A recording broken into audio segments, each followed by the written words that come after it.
OBC সংরক্ষণ সংক্রান্ত বিষয় নিয়ে জটিলতা আটকে গেল যাদবপুর বিশ্ববিদ্যালয়ের স্নাতক ও স্নাতকোত্তরে ভর্তি প্রক্রিয়া। ওবিসি সংরক্ষণ সংক্রান্ত বিষয় আপাতত আদালতে বিচারাধীন, তাই ভর্তির ক্ষেত্রে নানা সমস্যা শুরু হয়েছে।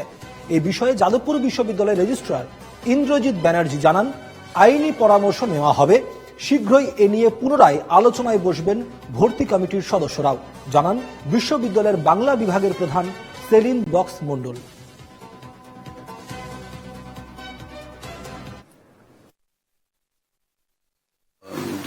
তাদের উত্তর আমরা পাবো, আশা করছি উত্তর পেয়ে যাব। প্লাস বিসিডব্লিউবি থেকে আমরা যে চিঠিটা পেয়েছি আপনাকে বললাম, সেই চিঠির বেসিসে লিগাল ওপিনিয়ন এলে আমরা ভর্তি আবার মিটিং এ বসবো। মিটিং এ বসে আমরা ভর্তি প্রক্রিয়া কি হবে আমাদের আমরা জানিয়ে দেবো। কোনো ভর্তি আপাতত হচ্ছে না, কোনো কিছুই হচ্ছে না। এই জুনিয়র ফার্স্ট উইক টোটালটা আশা করছি সব মিটে যাবে।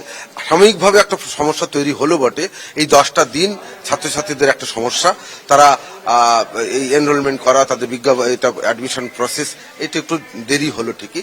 যেহেতু বিচারাধীন বিষয়, এই কোর্টের এই সিদ্ধান্ত অনুযায়ী মান্যতা দিয়ে যতটুকু করা যায় আমরা বিশ্ববিদ্যালয় কর্তৃপক্ষ সেই অনুযায়ী কাজ করবে।